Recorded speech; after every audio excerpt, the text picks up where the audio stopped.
I'm Marianne Damasio. I'm Angie Ulbeck.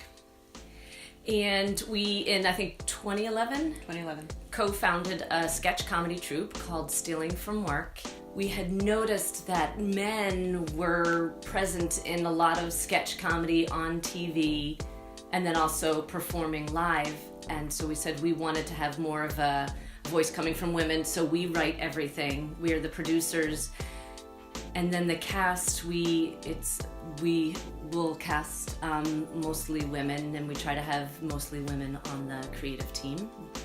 Something we've heard from audiences, particularly women, is just how great it is to hear women's points of view, women's body parts discussed. Just we're not afraid of filthiness mixed into our feminism, and what a relief it is to just have that be the point of view. It's really, it just feels great to walk into this environment where things are, women are central, where women's body parts are central, and create that kind of environment. I think has been really great, and I think audiences have appreciated it. I think we are calling women, particularly white women, to task for certain things. You will find both of those to be true in a show. We often hear from people that that we don't leave a lot of targets alone, that we really will go after a lot of different issues. There have been some sketches or pieces of comedy that have changed my way of thinking. There was a sketch that was on Saturday Night Live the weekend after the big presidential election. I don't know if you remember what happened in that. And, it was a sketch where a bunch of people were watching the elections as they were happening, and the white people in the room were shocked that Trump might win, that there might be enough racist people in this country that would vote for him. Guys, we're about to have our first woman president. Like, this is gonna be a historic night.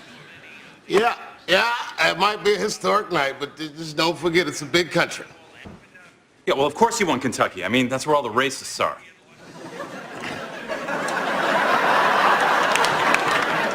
All of them are in Kentucky? And I saw myself in those white people in that sketch. And so for several days after that, it started to change my thinking about who was in our country who was willing to come out and vote for someone like our current president. And then I think it has changed some of the themes that I've wanted to write about, calling white women to task over certain things. Every once in a while, someone will come to see a show and they'll say, God, like, we suck, or white people suck, or I'm a terrible person, or last time I was at such and such store, maybe that we poked fun at, like, I realized maybe I should be making different choices. So that is sort of one of my hopes, that after someone sees one of our shows They feel badly about themselves. They feel badly about themselves. No, that long after they've left the tiny little theater, that they're still thinking about the material that we shared and that they might share it with other people. So we approach this as a piece of theater, and there's character development and sound design, video design. Yeah, so we do treat it as a theater piece with fart jokes. We have a Twitter account, and we have tweeted once.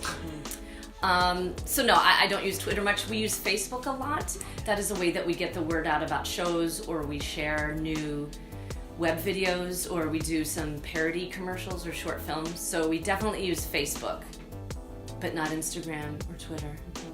But it is the primary vehicle Yeah. for most of the advertising we do. It's a useful tool.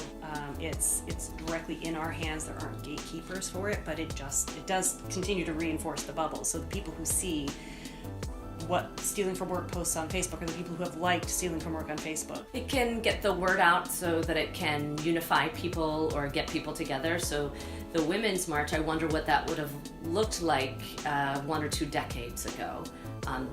Right? So this was a way to get the word out and share photos and to create community. Of course, we want people to laugh. I think I also want people to feel a combination of what Marianne was describing, which is that, oh, I need to think about this thing that I've just been taking for granted about myself. But that, along with, oh yeah, I am a part of this community. I want people to feel both comforted and challenged somehow while laughing. Just that, that's all. When I sit down and I have 2 hours, I will almost always watch a comedy, and then I remember reading some research that if you watch a comedy and you smile, it has a very lasting impact on your mood and your mental health. It's just gonna make you feel better. So to work on it and then to be in the rehearsal room with these actors who are making me laugh is great. So it is sometimes for selfish reasons that we do this.